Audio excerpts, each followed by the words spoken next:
शुरुआत एक अंधेरे कमरे में एक टेबल लैंप की रोशनी में। पवन कुमार गहरे नीले रंग की ड्राइविंग वाली जैकेट पहने बैठा है। उसके चेहरे पर थकान और एक गहरा डर साफ झलक रहा है। वो सीधे कैमरे की ओर देखता है। उसकी आंखें कहानी शुरू करने से पहले ही बहुत कुछ कह देती हैं। वो अपने हाथों में एक ठंडी चाय का प्याला लिए हुए है जो बार बार हिलता रहता है। मेरा नाम पवन कुमार है। मैं पिछले 20 साल से ट्रक चला रहा हूँ। आज मैं आपको एक ऐसी रात के बारे में बताने जा रहा हूँ जिसने मेरी जिंदगी हमेशा के लिए बदल कर रख दी। वो रात मेरे दिमाग से कभी नहीं निकलेगी। मैं अभी भी उस डर में जी रहा हूँ। ये कहानी सुनकर आप शायद मुझे पागल समझें, लेकिन मुझे पता है जो कुछ हुआ वो 100% सच है। मैं उस रात के बाद से फिर कभी उस रास्ते पर नहीं गया। मैंने अपनी नौकरी भी छोड़ दी। अब मैं शहर में ही एक छोटी सी ड्राइवरी करता हूँ, लेकिन उस रात की यादें मेरा पीछा नहीं छोड़ रही हैं। मैं ये सब इसलिए बता रहा हूँ ताकि अगर कभी आप में से कोई उस रास्ते से गुजरे तो आप सावधान रहें।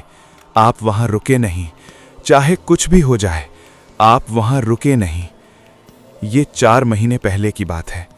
मुझे दिल्ली से मध्य प्रदेश के एक छोटे से कस्बे बिजोरी तक मशीनों का सामान ले जाना था। मैं शाम को निकला था क्योंकि कागजात में देरी हो गई थी। पहले तो सब कुछ ठीक था। हाईवे पर ट्रैफिक था, लाइटें थीं, लोग थे। लेकिन जैसे जैसे रात गहराती गई, मैं एक सुनसान इलाके में आ गया। वो रास्ता पुराना राजमार्ग है जो घने जंगलों से गुजरता है। स्थानीय लोग उसे भूतों का राजमार्ग कहते हैं। मैंने पहले भी वो रास्ता लिया था, लेकिन दिन में। रात में पहली बार जा रहा था। मेरे दिल में एक अजीब सी बेचैनी थी। मैंने रेडियो लगा रखा था, लेकिन वहां सिग्नल टूट टूट जाता था। बस कभी कभी चिरचिराहट सुनाई देती थी। रात के करीब 1:30 बजे का समय होगा। चारों तरफ घना अंधेरा था। सिर्फ मेरी ट्रक की हेडलाइट्स ही सड़क को रोशन कर रही थी। दाएं बाएं घने पेड़ थे जो अंधेरे में किसी डरावने दानव की तरह लग रहे थे। हवा भी तेज चल रही थी और पेड़ों की टहनियां ऐसे हिल रही थीं जैसे कोई उन्हें हिला रहा हो।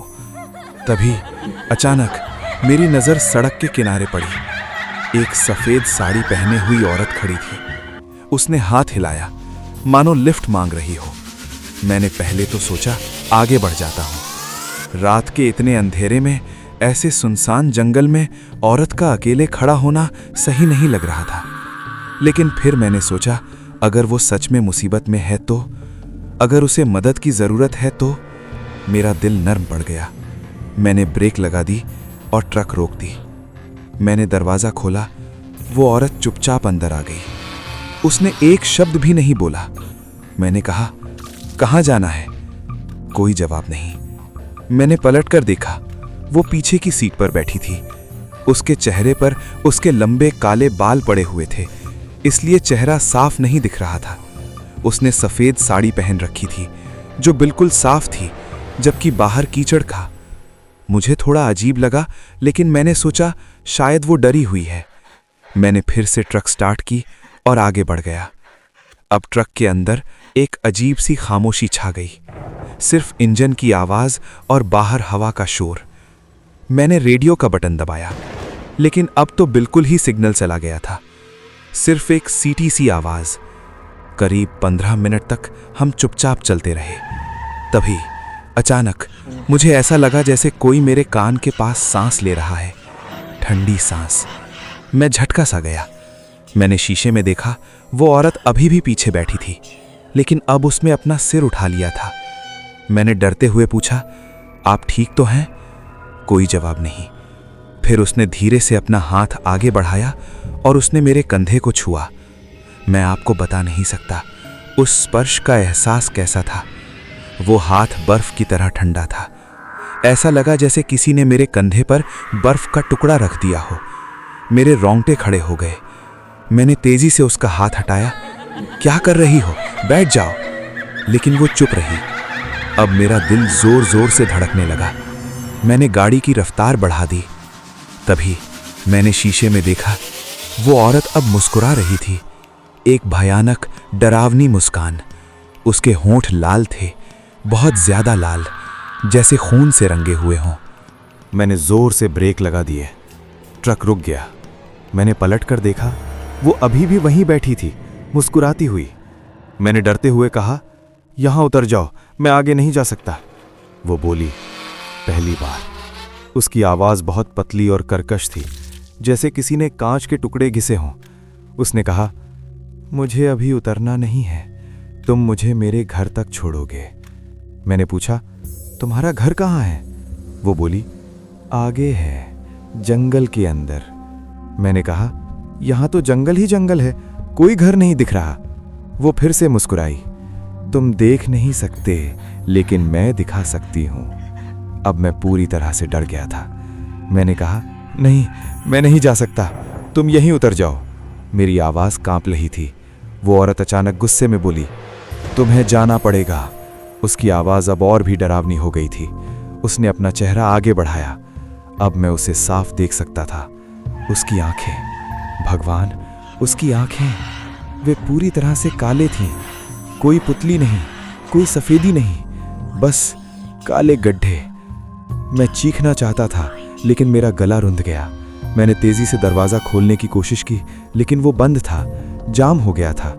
वो औरत हंसने लगी। उसकी हंसी ट्रक के अंदर गूंजने लगी। मैंने आंखें बंद कर लीं और भगवान का नाम लेना शुरू कर दिया। तभी मुझे ट्रक के बाहर कुछ हलचल सुनाई दी। मैंने आंखें खोली। सड़क पर कुछ लोग खड़े थे। वे ट्रक की रोशनी में दिख रहे थे। मुझे लगा शायद कोई पुलिस वाले हैं या कोई और ड्राइवर। मैंने मदद के लिए हाथ हिलाया। वे लोग ट्रक के पास आए और मैंने शीशा नीचे किया और चिल्लाया, मदद करो, यहाँ एक पागल औरत है। उन लोगों ने मेरी तरफ देखा। उनके चेहरे पर कोई भाव नहीं थे। वे भी बहुत पीले और बीमार से लग रहे थे। उनमें से एक बोला, क्या हुआ? मैंने पीछे इशारा किया। पीछे एक औरत बैठी है, वो मुझे डरा रही है। उस आदमी ने पीछे देखा, फिर वो मेरी तरफ देखकर बोला, पीछे कोई नहीं है। मैंने तेजी से पलटकर देखा, सीट खाली थी। वो औरत गायब थी, लेकिन मैं जानता था वो वहां थी। अभी अभी तो वो थी। मैंने कहा, नहीं, वो यहीं थी, उसने सफ़ेद साड़ी पहनी थी। वे लोग आपस में कुछ बड़बड़ाए। फिर वही आदमी बोला, तुमने शायद सफ़ेद साड़ी वाली चुड़ैल को देख लिया। वो इस जंगल में रहती है, रात में सड़क किनारे खड़ी हो जाती है। जो भी रुकता है वो उसे अपने साथ ले जाती है और फिर वे लोग कभी वापस नहीं आते।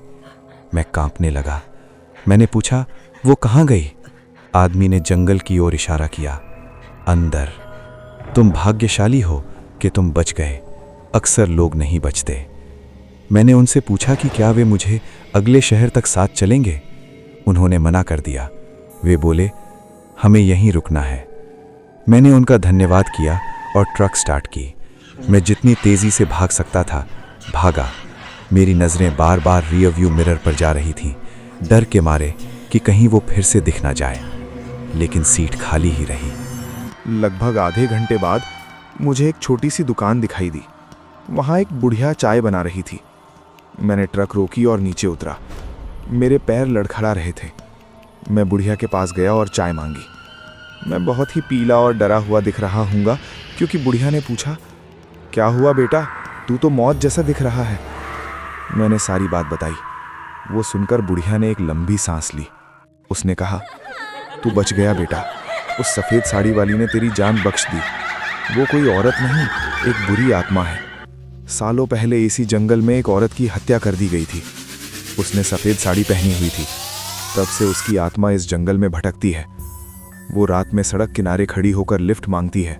जो भी रुकता है वो उसे जंगल के अंदर ले जाती है और फिर उसका कभी पता नहीं चलता। मैंने पूछा, लेकिन वो मेरे साथ ट्रक में क्यों आई और फिर अचानक गायब कैसे हो गई? बुढ़िया ने कहा, वो तुझे अपने साथ ले जाना चाहती थी। शायद तेरी किस्मत अच्छी थी या फिर तूने कोई ऐसा काम किया होगा जिससे तेरी रक्षा हुई। उसने तुझे छुआ था ना? मैंने हाँ में सिर हिलाया। बुढ़िया बोली, उसका छूना ही काफ़ी होता है, वो अपना शिकार चुन लेती है। तू भाग्यशाली है कि तुझे उन लोगों ने बचा लिया।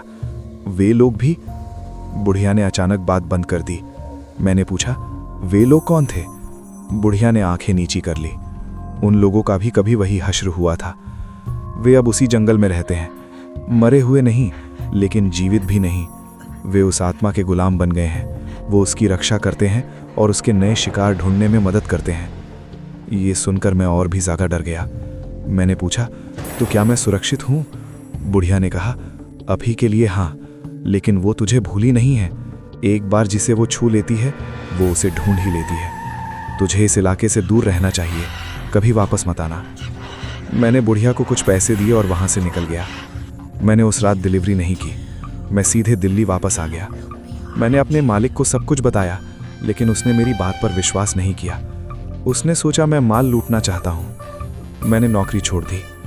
मैं अब शहर में ही रहता हूँ, लेकिन कहानी यहीं ख़त्म नहीं होती। पिछले 4 महीनों में मैंने उसे फिर देखा है। हाँ, वही औरत, शहर में भी। एक बार मैं रात में बाइक चला रहा था तो मैंने रियर व्यू मिरर में देखा कोई सफ़ेद साड़ी पहने मेरे पीछे बैठा है। मैंने तेज़ी से बाइक रोकी, पलट कर देखा, पीछे कोई नहीं था। दूसरी बार मैं अपने घर की खिड़की से बाहर देख रहा था तो सड़क के किनारे उसे खड़े देखा। वो सीधे मेरी तरफ देख रही थी। मैंने आंखें मूंद ली। जब खोली, वो गायब थी। मैं जानता हूँ वो मेरे पीछे है, वो मुझे ढूंढ रही है। बुढ़िया ने सही कहा था, वो मुझे भूली नहीं है। मैंने कई पंडितों और बाबाओं के पास जाकर मदद मांगी है। कुछ ने कहा कि मुझ पर बुरी नज़र है, कुछ ने कहा कि मैंने कोई अपराध किया है और उसकी सज़ा भुगत रहा हूँ, लेकिन मैंने कभी किसी का बुरा नहीं किया। मैं बस एक ड्राइवर था जिसने एक रात गलत समय पर गलत जगह रुक गया। मैंने हर तरह के टोटके करवाए हैं। मैंने गले में तावीज़ पहन रखा है, मैंने घर में कैमरे लगवा रखे हैं, लेकिन कुछ फ़ायदा नहीं हुआ। वो अभी भी आती है, हमेशा रात में, हमेशा चुपचाप, कभी खिड़की पर, कभी दरवाजे पर, कभी शीशे में। मैं अब ठीक से सो भी नहीं पाता। मुझे हर वक्त डर लगा रहता है कि वो कब दिख जाए। मैं रात में अकेले बाहर नहीं निकलता। मैंने अपने परिवार को भी दूसरे शहर भेज दिया है ताकि उन्हें कुछ ना हो। मेरी जिंदगी नर्क हो गई है। मैं जानता हूँ कि एक दिन वो मुझे ले जाएगी, शायद आज रात, शायद कल रात। मैं बस इंतज़ार कर रहा हूँ। इसीलिए मैंने ये कहानी बताने का फैसला किया, ताकि लोग जान सकें कुछ चीज़ें सचमुच होती हैं। हम जो नहीं देख सकते वो हमेशा नहीं होती, कभी कभी वे हमसे ज़्यादा शक्तिशाली होती हैं। तो अगर कभी आप रात में सुनसान सड़क पर गाड़ी चला रहे हों और सफ़ेद साड़ी पहने किसी औरत को सड़क किनारे खड़ा देखें, तो कभी न रुकें। आपके पास जो भी गाड़ी हो उसकी रफ्तार बढ़ा दें और वहाँ से भाग जाएं। भले ही वो औरत मदद के लिए पुकार रही हो, भले ही वो रो रही हो, आप रुके नहीं, क्योंकि अगर आप रुके तो शायद आप कभी वापस ना आ सकें। मेरी तरह आप भी हमेशा के लिए उस डर में जीने लगेंगे। ये डर कभी ख़त्म नहीं होता, ये आपके अंदर घर कर जाता है, आपकी हर सांस के साथ, आपकी हर धड़कन के साथ। मैं पवन कुमार हूँ और मैं एक ऐसी शक्ति के साथ जी रहा हूँ जिसे मैं नहीं समझ सकता, जिसे मैं नहीं देख सकता, लेकिन जो हमेशा मेरे साथ है। आप मेरी बात को मजाक समझ सकते हैं, आप मुझे पागल कह सकते हैं, लेकिन मैं जानता हूँ मैं पागल नहीं हूँ। मैं बस एक शिकार हूँ और मेरा शिकारी अभी भी मेरी प्रतीक्षा कर रहा है। उस रात के बाद से मेरी हर रात उसी इंतज़ार में गुजरती है। कब वो आएगी, कब मेरा अंत होगा, मैं नहीं जानता। मैं बस इतना जानता हूँ कि जब भी मैं आंखें बंद करता हूँ, मुझे वही काले आंखों वाला चेहरा दिखाई देता है, वही डरावनी मुस्कान, वही ठंडा स्पर्श, और मैं जाग जाता हूँ पसीने से तरबतर। मेरी सांसें तेज हो जाती हैं, मेरा दिल जोर जोर से धड़कने लगता है और मैं समझ जाता हूँ कि वो यहाँ है, हमेशा की तरह, मेरे साथ, मेरे कमरे में, मेरे अंधेरे में, मेरे डर में। और मैं चिल्लाना चाहता हूँ लेकिन मेरी आवाज़ नहीं निकलती। मैं भागना चाहता हूँ लेकिन मेरे पैर नहीं हिलते। मैं बस वहीं पड़ा रहता हूँ, उसकी आंखों में देखता हुआ, उसकी मुस्कान को देखता हुआ और इंतज़ार करता हुआ कि आखिरकार वो मुझे ले जाएगी और शायद तभी मुझे शांति मिलेगी, तभी ये डर ख़त्म होगा, तभी मैं सो पाऊँगा। एक लंबी अंतहीन नींद, बिना सपनों के, बिना डर के, बिना उसके। लेकिन ये तो बस शुरुआत थी मेरे दुख की। जिस रात मैंने ये सब आपको बताने का फैसला किया, उसके अगले दिन से ही चीजें और भी बदतर होने लगी। अब तक वो सिर्फ मुझे दिखाई देती थी, मेरे सपनों में आती थी, खिड़की के बाहर खड़ी रहती थी, लेकिन अब वो मेरे घर के अंदर आने लगी है। ये बात तब की है जब मैंने अपने परिवार को सुरक्षित समझकर अपने गांव भेज दिया था। घर पूरी तरह सुनसान था, बस मैं और मेरी बुढ़िया कुत्ती रानी। रानी मेरे साथ पिछले 8 साल से थी, हर सफर पर मेरे साथ रहती थी। वो रात को 2:30 बजे का समय होगा। अचानक रानी जोर जोर से भौंकने लगी। वो इतनी तेज भौंक रही थी जैसे कोई घुस आया हो। मैंने टॉर्च उठाई और धीरे से बाहर आया। रानी लिविंग रूम में खड़ी दरवाजे की तरफ देखकर गुर्रा रही थी। उसके बाल खड़े हुए थे। मैंने दरवाजा खोला, बाहर कोई नहीं था, लेकिन रानी शांत नहीं हुई। वो पीछे की तरफ रसोई की ओर देखकर भौंकने लगी। मेरा दिल जोर से धड़का। मैंने धीरे धीरे रसोई की ओर कदम बढ़ाए। दरवाजा आधा खुला था, अंदर अंधेरा था। मैंने स्विच ऑन किया और वहां रसोई की सिंक के पास एक सफेद साड़ी का पल्लू हवा में लहराता हुआ दिखाई दिया, मानो कोई अभी अभी वहां से गुजरा हो। रानी जोर से चिल्लाई और पीछे हट गई। मैं जम गया, सांस रुंध गई। फिर मैंने एक आवाज सुनी, पानी की टप टप की आवाज। सिंक से पानी टपक रहा था, लाल रंग का पानी, जैसे खून। मैंने पलटकर देखना चाहा, लेकिन उसी समय बिजली चली गई। पूरा घर अंधेरे में डूब गया। मेरे हाथ से टॉर्च गिर गई। अंधेरे में मैंने महसूस किया कोई है मेरे बिल्कुल करीब। मैं उसकी सांसें महसूस कर सकता था, वही ठंडी सांसें। मैंने चिल्लाना चाहा, लेकिन आवाज गले में ही अटक गई। तभी मेरे मोबाइल की स्क्रीन चमकी। किसी का कॉल आ रहा था। नंबर अनजान था। मैंने हड़बड़ाकर कॉल रिसीव किया। दूसरी तरफ से सिर्फ एक आवाज आई, वही कर्कश आवाज, मैं आ गई हूं पवन, तुम्हारे घर। कॉल कट गया। उसी पल बिजली वापस आ गई। रसोई खाली थी। सिंक से साफ पानी टपक रहा था, लेकिन फर्श पर गीले पैरों के निशान थे, सिंक से लिविंग रूम तक जाते हुए। और रानी, वो एक कोने में सिमटी हुई कांप रही थी। उसकी आंखों में इतना डर था कि मैं समझ गया वो भी देख चुकी थी। अगले दिन मैंने एक बाबा ढूंढा। लोग कहते थे वो बहुत सिद्ध है। मैंने उसे सारी बात बताई। वो बहुत देर तक चुप रहा, फिर बोला, तुमने जिसे छुआ वो तुम्हारे साथ जुड़ गई है। उसकी ठंड तुम्हारे शरीर में समा गई है। अब वो तुम्हारी ऊर्जा से तुम्हें ढूंढ सकती है। मैंने पूछा, क्या करूं? उसने एक तावीज दिया और कहा, इसे हमेशा पहन कर रखना, और एक काम करना, जहां तुमने उसे देखा था वहां जाना होगा। उस जगह पर यह हवन सामग्री डालकर आना होगा। शायद उसकी आत्मा को शांति मिल जाए। मैं डर गया। वापस उस जंगल में जाना? कभी नहीं। लेकिन बाबा ने कहा, अगर नहीं गए तो वो धीरे धीरे तुम्हारी जान ले लेगी। तुम कमजोर होते जाओगे। तुम्हारी नींद, तुम्हारा चैन सब खत्म हो जाएगा। मैंने 1 हफ्ते तक सोचा। रानी भी अजीब व्यवहार करने लगी थी। वो रात को किसी अदृश्य चीज पर भौंकती, फिर डरकर छिप जाती। एक रात मैंने उसे कोने में बैठे कांपते हुए देखा, और उसकी आंखों में मैंने वही प्रतिबिंब देखा, सफेद साड़ी। वो यहां थी, हमेशा। आखिरकार मैंने तय किया, मैं वापस जाऊंगा।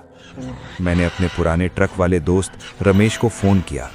वो हमेशा मेरी मदद करता था। मैंने उसे सब कुछ बताया। पहले तो वो हंसा, लेकिन जब उसने मेरी हालत देखी, मेरा कांपता हाथ, मेरी डबडबाई आंखें, वो मान गया। वो बोला, चल मैं तेरे साथ चलता हूं। 2 लोग होंगे तो डर कम लगेगा।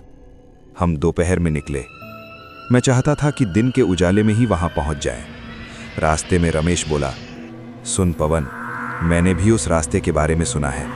लोग कहते हैं कि वहां पुराने समय में एक औरत की हत्या हुई थी। उसका पति शराबी था। एक रात लड़ाई हुई और उसने अपनी पत्नी को जंगल में ले जाकर वहां एक पेड़ से लटका दिया। लाश कभी नहीं मिली। कहते हैं वो औरत गर्भवती थी। ये सुनकर मेरे रोंगटे खड़े हो गए। शायद इसीलिए उसका इतना गुस्सा था, इतनी नफरत। शाम को 5 बजे हम उस जगह के करीब पहुंचे। वही जंगल, वही सड़क। दिन के उजाले में भी वो जगह उदास और डरावनी लग रही थी। पेड़ इतने घने थे कि सूरज की रोशनी भी जमीन तक नहीं पहुंच पा रही थी। मैंने उसी जगह ट्रक रोकी जहां मैंने उसे उठाया था। मेरा दिल ड्रम की तरह बज रहा था। रमेश ने कहा, जल्दी कर, शाम होने वाली है। हम नीचे उतरे। बाबा ने जो हवन सामग्री दी थी वो मैंने अपने बैग में रखी थी। मैंने सामान निकाला। रमेश ने आग जलाने की कोशिश की। तभी अचानक हवा तेज हो गई। पेड़ों की शाखाएं खड़खड़ाने लगीं। आसमान में बादल छा गए। रमेश बोला, ये तो अजीब है, मौसम तो साफ था। मैं जानता था वो यहां थी। उसे पता था हम आए हैं। मैंने जल्दी से हवन शुरू किया, मंत्र पढ़ते हुए मैं सामग्री आग में डालने लगा। तभी रमेश चिल्लाया, पवन देख। मैंने देखा, जंगल के अंदर पेड़ों के बीच सफेद साड़ी वह खड़ी थी, हमें देख रही थी। रमेश ने पत्थर उठाया, चल भागते हैं। लेकिन मैंने उसे रोका, नहीं, हमें यह काम पूरा करना है। मेरी आवाज कांप रही थी, लेकिन मैं डटा रहा। मैंने आंखें बंद करके मंत्र पढ़ना जारी रखा। मैंने कहा, मैं तुम्हारी मदद करने आया हूं। तुम्हें शांति चाहिए, मुझे जाने दो। हवा और तेज हो गई। आग की लपटें इधर उधर होने लगी। रमेश चिल्ला रहा था, पवन वह आ रही है।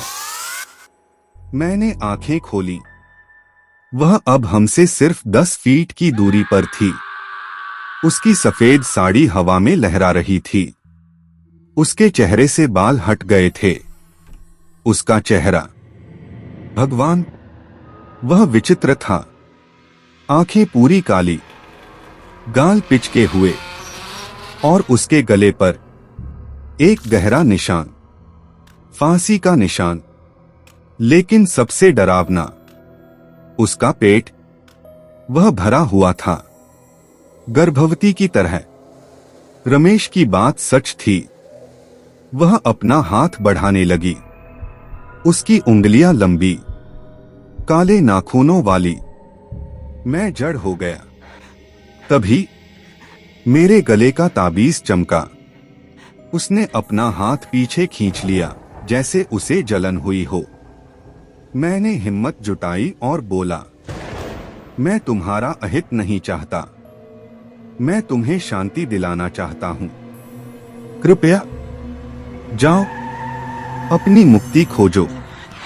मैंने आखिरी सामग्री आग में डाली। एक जोरदार चिंगारी निकली और धुआं उठा। वह औरत चीखी, एक दर्द भरी भयानक चीख जो पूरे जंगल में गूंज गई।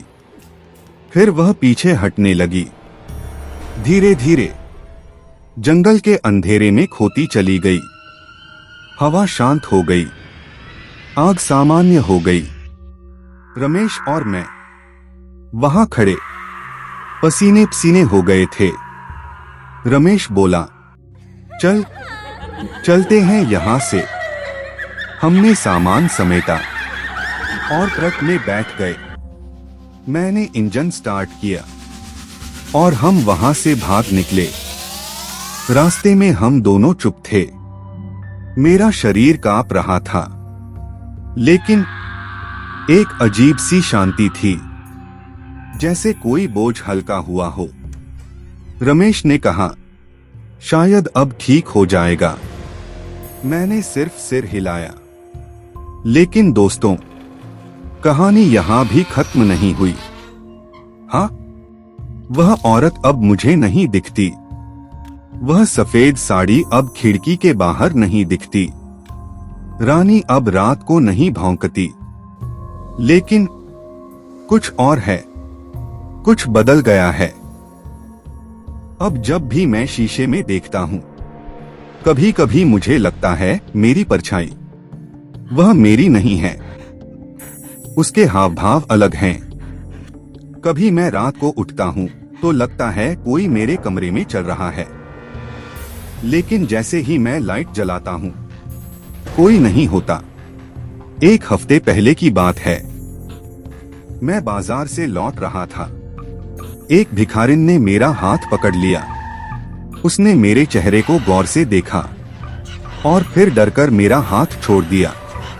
वह बुदबुदाई, तुम अकेले नहीं हो, तुम दो हो। और वह भाग गई। मैं वहीं खड़ा रह गया। अब मैं समझता हूं, शायद हवन ने उसे शांत किया, लेकिन उसे भगाया नहीं। शायद वह अब मेरे अंदर है, मेरी छाया बनकर। उसका दर्द, उसका गुस्सा, उसका डर, शायद वह सब अब मेरे साथ है। मैं अब पहले जैसा नहीं हूं। मैं ज्यादा देर लोगों के बीच नहीं रह पाता। मुझे अकेलापन पसंद है, लेकिन अब अकेले में भी डर लगता है, क्योंकि मैं वास्तव में अकेला नहीं हूं। कल रात मैंने सपना देखा। मैं उसी जंगल में था। वह औरत मेरे सामने खड़ी थी, लेकिन इस बार वह रो रही थी। उसने कहा, मेरा बच्चा, मुझे मेरा बच्चा चाहिए। मैंने पूछा, मैं क्या कर सकता हूं? उसने कहा, उस आदमी को ढूंढो, मेरे पति को। उससे कहो कि वह हमें दफनाए, उचित रीति से। और फिर वह गायब हो गई। तो अब मैं एक नए मिशन पर हूं। मुझे उसके पति को ढूंढना है। शायद वह अभी जिंदा है। शायद उस गांव में कोई जानता होगा। मैं जानता हूं यह खतरनाक है, लेकिन मुझे करना होगा, क्योंकि जब तक उसे शांति नहीं मिलेगी, मुझे भी शांति नहीं मिलेगी। हम अब जुड़ गए हैं एक दर्दनाक बंधन में। तो दोस्तों, यह मेरी कहानी है, अब तक की कहानी। क्या होगा आगे, मैं नहीं जानता। शायद मैं उसके पति को ढूंढ लूं, शायद वह मुझे मार डाले, शायद मैं उस औरत और उसके अजन्मे बच्चे को शांति दिला पाऊं, या शायद मैं भी उसी जंगल का हिस्सा बन जाऊं हमेशा के लिए। लेकिन एक बात मैं पक्के तौर पर कह सकता हूं, अगर आप कभी किसी सुनसान रास्ते पर किसी अंधेरी रात में एक सफेद साड़ी पहने औरत को देखें, तो भाग जाएं। उसकी मदद मत करना, उसकी ओर मत देखना, क्योंकि कभी कभी मदद करने की कीमत आपकी अपनी आत्मा होती है।